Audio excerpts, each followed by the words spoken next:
उसके बाद है हमारे पास एग्रीकल्चर वर्सेस इंडस्ट्री, कृषि बनाम उद्योग। अगर हम बात करें कि जो रिसोर्सेज इंडिया के पास थे, तो दो प्रकार की थिंकिंग थी जो राजनेता थे उस टाइम। कुछ राजनेता ये सोच रहे थे कि जो रिसोर्सेज है, resources should be used in agriculture. कुछ ये चाहते थे कि जो भी संसाधन है उन्हें कृषि पर खर्च किया जाए, मतलब कृषि में उनका यूज़ किया जाए। और इंडस्ट्रियल सेक्टर या फिर औद्योगिक क्षेत्र पर उनको यूज किया जाए, उनका यूज औद्योगिक क्षेत्र में किया जाए। Some people focusing on the agriculture, कुछ लोग एग्रीकल्चर पर फोकस करने की बात कह रहे थे, जबकि सम ऑन इंडस्ट्रियल, कुछ का मानना औद्योगिक क्षेत्र पर खर्च करने का था। अगर इस क्षेत्र में हम बात करें तो चौधरी चरण सिंह जो कांग्रेस के लीडर थे, वो एग्रीकल्चर पर रिसोर्सेज को यूटिलाइज करने के पक्ष में थे। जब उनकी बात नहीं मानी गई तो वो पार्टी से ब्रेक हो गए, अलग हो गए पार्टी से अलग होकर उन्होंने भारतीय लोक दल नाम की एक पार्टी बनाई और उन्होंने एग्रीकल्चर सेक्टर पर फोकस करने की बात कही, चौधरी चरण सिंह जी ने। इसके साथ में एक बात ऐड कर देता हूँ, चौधरी चरण सिंह कृषि विश्वविद्यालय हिसार में उन्हीं के नाम पर बना हुआ है। कृषि क्षेत्र में अतुलनीय योगदान है इनका। कुछ लोगों का मानना था, सम पीपल्स फील, कुछ लोग ये सोचते थे कि विदाउट इंडस्ट्रियलाइजेशंस, बिना औद्योगिकरण के poor people can not be rise, गरीब लोगों का विकास नहीं किया जा सकता। यानी कि जब तक हम औद्योगिक क्षेत्र का विकास नहीं करेंगे तब तक गरीब लोगों का जीवन स्तर ऊपर नहीं उठाया जा सकता। तो ये दो प्रकार की विचारधाराएं थे, कुछ का मानना कृषि क्षेत्र पर खर्च करने का था, कुछ का उद्योग पर खर्च करने का था। अब हम बात करते हैं केरला मॉडल की। केरला भारत की एक स्टेट है। केरला मॉडल इसका नाम इसलिए रखा गया क्योंकि ये केरला स्टेट गवर्नमेंट्स ने इसको प्लान किया था, इसीलिए इसका नाम केरला मॉडल रखा गया है। इसमें फैक्ट्स क्या क्या है, इन्होंने फोकस किया किसके ऊपर, एजुकेशन के ऊपर, हेल्थ के ऊपर और लैंड रिफॉर्म के ऊपर, effective food distribution, poverty elevations. यानी इन्होंने शिक्षा के ऊपर, स्वास्थ्य के ऊपर और जो जमीन का सुधार है, यानी कि लैंड रिफॉर्म का मतलब है जमीन के सुधार के क्षेत्र पर, और इफेक्टिव फूड डिस्ट्रीब्यूशन का मतलब है लोगों तक संतुलित भोजन पहुंचाना, पॉवर्टी एलिवेशंस यानी गरीबी को कम करना, इन क्षेत्रों पर इन्होंने फोकस किया। केरला गवर्नमेंट ने इन क्षेत्रों पर फोकस किया। केरला का जो लिटरेसी रेट है वो 100% है, यानी कि यहाँ पर जो शिक्षित दर है वो 100% है। और यहाँ की जो मेडिकल केयर है वो हाई एक्सेस है, यानी हम ये कह सकते हैं कि केरला में जो मेडिकल फैसिलिटीज़ है वो टॉप क्लास है other states of India, Bharat की अन्य राज्यों की अगर हम बात करें उनके कंपैरिजन में इनका जो मेडिकल केयर है वो ज़्यादा अपर है, मतलब ज़्यादा सक्सेस है, हम ये कह सकते हैं। तो ये था हमारे पास केरला मॉडल। नेक्स्ट टॉपिक है हमारे पास पब्लिक वर्सेस प्राइवेट सेक्टर, सार्वजनिक बनाम निजी क्षेत्र। इसके बारे में हम चर्चा करेंगे। ये हम पढ़ चुके हैं कि इंडिया ने मिक्स्ड इकोनॉमी जो सिस्टम है उसको अडॉप्ट कर लिया था, लेकिन जो मिक्स्ड मॉडल इंडिया ने अडॉप्ट किया उसको क्रिटिसाइज्ड किया गया। किसके द्वारा क्रिटिसाइज्ड किया गया? दोनों के द्वारा, left and right party. Left and right party हम पिछले टॉपिक में क्लियर कर चुके हैं। तो लेफ्ट और राइट दोनों पार्टियों ने इसको क्रिटिसाइज्ड किया मिक्स्ड मॉडल को। यानी कि हम ये कह सकते हैं कि लेफ्ट और राइट दोनों ही पार्टियों ने जो मिश्रित अर्थव्यवस्था का जो मॉडल इंडिया ने अडॉप्ट किया था उसका विरोध किया। जो क्रिटिसिज्म किया गया, क्रिटिक्स के जो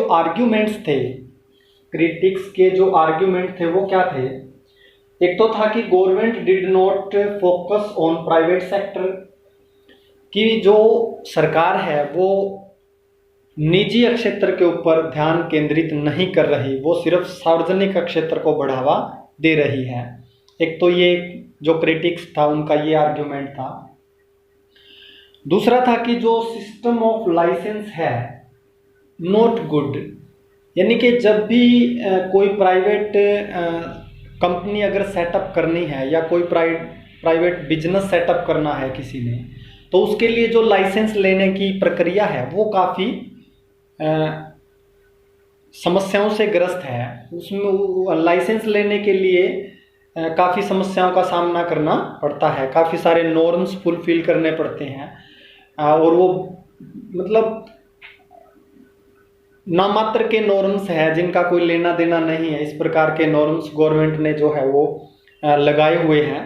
तो जो लाइसेंस लेने का सिस्टम है वो अच्छा नहीं है। नेक्स्ट है डोमेस्टिक मार्केट है, कि जो सरकार है उसने डोमेस्टिक मार्केट है, यानी कि ग्लोबलाइजेशंस नहीं है, विदेशों तक उत्पाद नहीं जा पा रहे, वो सिर्फ डोमेस्टिक मार्केट में ही उत्पाद बेचे या खरीदे जाते हैं। नो कंपटीशन, जब डोमेस्टिक मार्केट में कोई भी उत्पाद बनेगा, कोई भी फैक्ट्री मालिक जो भी उत्पाद बनाएगा, अगर उसको सिर्फ डोमेस्टिक मार्केट मिलेगी तो उसका कोई कॉम्पिटिटर नहीं होगा। अगर वो ग्लोबलाइजेशंस के दौर में जाएगा तो विदेशों में उसकी वस्तु जाएगी, वहाँ पर उसका कॉम्पिटिशन होगा दूसरी वस्तुओं के साथ। तो इसलिए जो वस्तुएं हैं उनका कोई कॉम्पिटिटर नहीं था, कंपटीशन नहीं था। पुअर क्वालिटीज़ थी, जो भी वस्तुएं बनाई जाती थी उनकी क्वालिटी काफ़ी पुअर थी। पुअर क्वालिटी के साथ साथ उनकी कॉस्ट काफ़ी हाई रखी जाती थी, यानी कि हाई कॉस्ट के ऊपर पुअर क्वालिटी के जो उत्पाद है वो प्रोवाइड्स किए जाते थे। नेक्स्ट है government did not spend amount for public education and health care. जो सरकार है वो पब्लिक एजुकेशन यानी कि जो निजी शिक्षा है, जो निजी शिक्षा हम ये कह सकते हैं कि जो प्राइवेट शिक्षा है उसके ऊपर खर्चा नहीं करती, और साथ में जो हेल्थ केयर है यानी कि जो हेल्थ से जुड़ी हुई सुविधाएं हैं उस पर भी सरकार द्वारा खर्चा नहीं किया जाता, जिसके कारण पॉवर्टी डिड नॉट डिक्लाइन, जिसके कारण गरीबी कम नहीं हो रही थी। तो ये था हमारे पास पब्लिक वर्सेज प्राइवेट सेक्टर का आपस में कंपैरिजन। नेक्स्ट टॉपिक है हमारे पास लैंड रिफॉर्म्स, भूमि सुधार। भारत में फ्रीडम के बाद क्या क्या भूमि सुधार किए गए, लैंड रिफॉर्म्स क्या क्या अपनाए गए। जो फर्स्ट स्टेप था वो था जमींदारी जो सिस्टम था उसको अबोलिस्ट किया गया। अबोलिस्ट का मतलब है उसमें थोड़ा संशोधन किया गया, बदलाव किया गया। इस बदलाव के तहत जो बिग लैंडलॉर्ड थे, बड़े बड़े जो लोग थे, उनको ज़मीनें दे दी गई। वो ऐसे लोग थे जो लिस्ट इंटरेस्टेड थे एग्रीकल्चर में, यानी कि वो लोग खुद खेती नहीं करना चाहते थे, उनको ज़मीनें दे दी गई। फिर उन्होंने ज़मीनें आगे बट्टे पर दी या फिर अन्य किसी तरीके से उन्होंने उन ज़मीनों को उन लोगों को दिया जिनके पास ज़मीनें नहीं थी। Land divided into small pieces, ज़मीनों को फिर छोटे छोटे टुकड़ों में बांट दिया गया।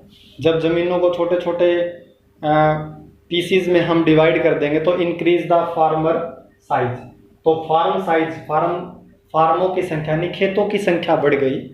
जो बड़े लैंड लॉर्ड थे उनके पास ज़मीनें तो बहुत अधिक थी, लेकिन उनका इंटरेस्ट नहीं था एग्रीकल्चर में। वो क्या करते थे, फिर वो अपनी ज़मीनों को छोटे छोटे टुकड़ों में बांटकर अन्य लोगों को खेती करने के लिए दे देते थे। जब ये ज़मीनें स्मॉल पीसेज में डिवाइड हो जाती थी तो उसके कारण जो फार्म की साइज है इंक्रीज हो जाता था, वो यानी खेतों की संख्या बढ़ जाती थी। Managed excess land violate law, जिनके पास ज़मीनें अधिक थी वो क्या करते थे, कानूनों का उल्लंघन करते थे। यानी कि ज़्यादा ज़मीनें रखने के लिए लोग कहीं ना कहीं, जो लैंडलॉर्ड थे वो कहीं ना कहीं कानूनों का उल्लंघन भी करते थे। ये था हमारे पास लैंड रिफॉर्म्स क्या क्या किए गए। उसके बाद है हमारे पास फूड क्राइसिस। फूड क्राइसिस का मतलब भूखमरी या अकाल। भूखमरी की ये समस्या या अकाल की या ये जो फूड क्राइसिस है ये कब आया था इंडिया में, 1965 टू 1967 के बीच में आया था। रीजन क्या था इसका, 1965 से लेकर 1967 के बीच में भारत ने 2 लड़ाइयाँ लड़ी थी, एक चाइना के साथ और एक पाकिस्तान के साथ। इस युद्ध में भारत की जो अनाज की स्थिति है या जो अनाज की जो प्रॉब्लम्स है वो भारत में पैदा हो गई थी। तो इसी के कारण जो भारत के अंदर भूखमरी या अकाल की समस्या पैदा हुई। अगर हम इसकी भूखमरी की बात करें तो इसका सबसे ज़्यादा इफेक्ट जो है बिहार स्टेट के ऊपर पड़ा।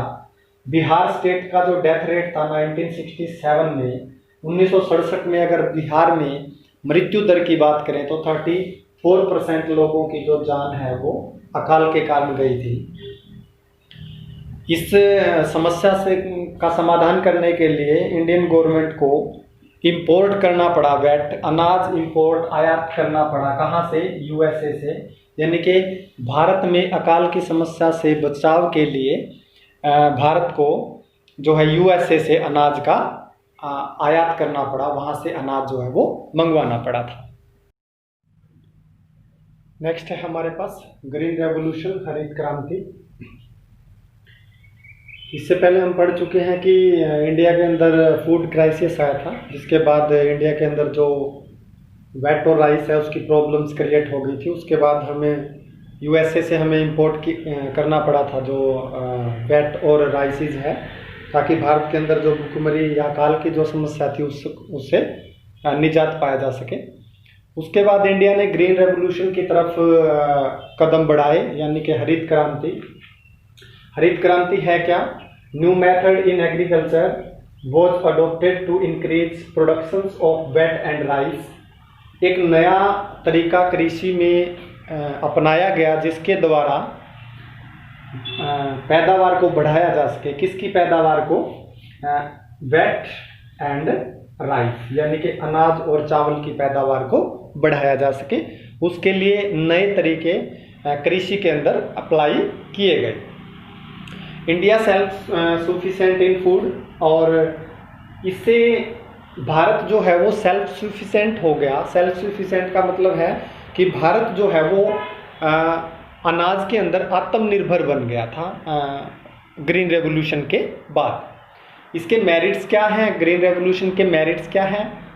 फर्स्ट है हमारे पास क्रिएट्स न्यू जॉब, नए रोजगार पैदा करने में इसका अहम योगदान रहा। सेकंड है हमारे पास contribute to GDP, GDP growth, domestic product है हमारे पास, यानी कि हमारी जो जीडीपी है उसमें इसका काफ़ी कंट्रीब्यूट रहा ग्रीन रेवोल्यूशन का। ग्रीन रेवोल्यूशन के बाद हमारी जीडीपी में अच्छी ग्रोथ देखने को मिली। थर्ड है हमारे पास boost the production. Boost the production का अर्थ है यहाँ पर कि जो खेती के अंदर पैदावार कम हो रही थी ग्रीन रेवोल्यूशन के बाद उसमें बूस्टअप आया, उसमें एक बहुत अच्छा हमें जो पैदावार में बढ़ोतरी है वो देखने को मिली। डीमेरिट्स क्या क्या रही ग्रीन रेवोल्यूशन की? फर्स्ट है हमारे पास creates gap between poor and rich farmers. जो गरीब और अमीर जो फार्मर थे, यानी कि जो गरीब और अमीर किसान थे, उनके बीच में ग्रीन रेवोल्यूशन के कारण एक गैप क्रिएट्स हो गया था, उनके बीच में एक गैप पैदा हो गया था। सेकेंडली हमारे पास दूसरी बात, दूसरे पक्ष की अगर हम बात करें तो ग्रीन रेवोल्यूशन का जो इफेक्ट है वो सिर्फ पंजाब, हरियाणा और यूपी, इन 3 स्टेट्स में ज़्यादातर देखने को मिला। बट अदर रिमेन्स बैकवर्ड, लेकिन जो बाकी की स्टेट्स है वहाँ पर ग्रीन रेवोल्यूशन का कुछ ज़्यादा इफेक्ट दिखाई नहीं दे पाया। ये थी हमारे पास ग्रीन रेवोल्यूशन, उसकी मेरिट्स क्या है और उसकी डीमेरिट्स क्या थी। थर्ड लेसन का लास्ट टॉपिक है हमारे पास व्हाइट रेवोल्यूशन, श्वेत क्रांति। श्वेत क्रांति मिल्क प्रोडक्शन से रिलेटेड थी, दूध के उत्पादन से संबंधित थी श्वेत क्रांति। नाम से ही आपको पता चलेगा, व्हाइट मीन्स श्वेत, श्वेत वैसे दूध होता है, इसीलिए इसका नाम रखा गया वाइट रेवोल्यूशन।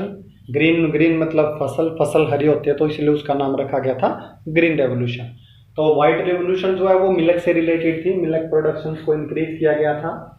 इसको इंक्रीज करने के लिए अमूल कंपनी लॉन्च की गई गुजरात के अंदर, अमूल कंपनी को लॉन्च किया गया। अमूल के बारे में आप सभी जानते होंगे, अमूल दूध पीता है इंडिया, आपने इस ऐड को भी देखा होगा। आनंद टाउन था गुजरात का, आनंद टाउन गुजरात में है ये। अमूल डायरी जो है वहाँ पर एस्टेब्लाइज की गई, स्थापित की गई वहाँ पर। 25 लाख मिल्क प्रोड्यूसर्स जो है वो उन्होंने इस कंपनी को ज्वाइन किया। यानी अगर हम बात करें तो 25 लाख दुग्ध उत्पादन करने वाले लोगों ने इस डायरी को ज्वाइन किया, इससे जुड़े।